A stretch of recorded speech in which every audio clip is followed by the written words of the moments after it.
రాష్ట్ర అధ్యక్షులు డి శ్రీకాంత్ రాజు ప్రభుత్వానికి విజ్ఞప్తి చేశారు. అంగన్వాడీల సమ్మెలో శ్రమ కూర్చి అన్ని పనులు చేశామని వివరించారు. స్థానిక రాజమండ్రి ప్రెస్ క్లబ్లో శుక్రవారం జరిగిన విలేకరుల సమావేశంలో ఆయన మాట్లాడుతూ గత డిసెంబర్ 12వ తేదీ నుంచి ఏడాది జనవరి 22వ తేదీ వరకు అంగన్వాడీ టీచర్లు, సహాయకులు తమ సమస్యల పరిష్కారానికి సమ్మె చేయడం జరిగిందన్నారు. సమ్మె కాలంలో లబ్ధిదారులు ఎవరూ నష్టపోకూడదనే ఉద్దేశంతో ప్రభుత్వం అందించే అన్ని రకాల సేవలను నాణ్యత అందించాలనే ఉద్దేశంతో ఐకమత్యంగా అంగన్వాడీ బాధ్యతలను తమ భుజానికి ఎత్తుకుని అంకిత భావంతో సిడిపిఓలు, డీసీపీఓలు, పీడీలు, జేడీలు, ఇతర అధికారులు పనిచేసినట్లు గుర్తు చేశారు.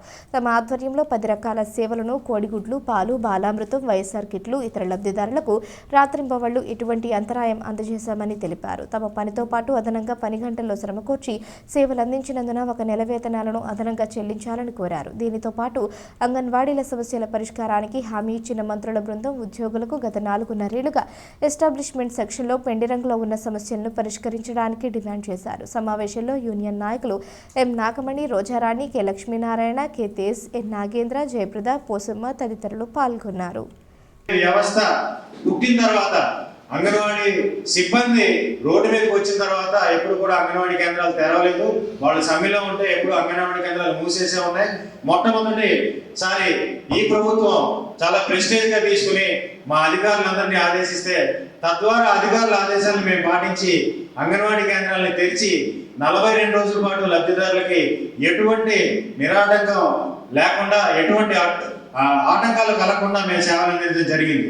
అయితే ఈ సందర్భంగా మేము తెలియజేసేదంటే 42 రోజుల పాటు మేము ఇళ్లకు వెళ్లకుండా మా కుటుంబాలను వదిలి మేము సేవ చేసినందుకు గాను మాకు 1 నెల అదనపు జీతాన్ని ఆఫీస్ సబార్డినేట్ నుంచి జాయింట్ డైరెక్టర్ క్యాడర్ వరకు కూడా అందరికీ 1 నెల జీతాన్ని అదనంగా కేటాయించాలని ఈ సందర్భంగా కోరుతున్నాను.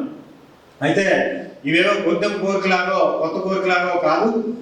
గత 4 ఏళ్ల నుంచి కూడా మా regular employees, contract outsourcing employees సమస్యలు ఏవైతే ఉన్నాయో దాదాపు 70-80 సమస్యల్ని వివరంగా ఉన్న బడ్జెట్ ఎంత, మేము అడుగుతున్నది ఏంటి, ఎంత మిగులుతుంది, ₹1 కూడా అదనంగా లేకుండా, ఎటువంటి అదనపు భారం గవర్నమెంట్ మీద లేకుండా 340 జీవో ప్రకారం ఎన్ని శాంక్షన్ పోస్టులు ఉన్నాయి, రీఆర్గనైజేషన్ ద్వారా ఎలా సర్దుబాటు చేయొచ్చు, ఆ సర్దుబాటు చేయడం వల్ల ఎన్ని కోట్లు అవుతుంది, మీకు ఎన్ని కోట్లు మిగులుతుంది అని ₹1 కూడా లేకుండా మేము ఈక్వేషన్స్ తోటి అధికారులకు సమర్పించడం జరిగింది.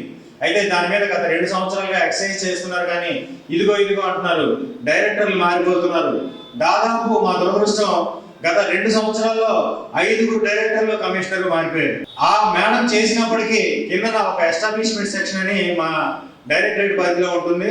గత 4 ఏళ్ళు కూడా ఎస్టాబ్లిష్మెంట్ సెక్షన్ లో మా సమస్యలు పరిష్కృతం కావడం లేదు.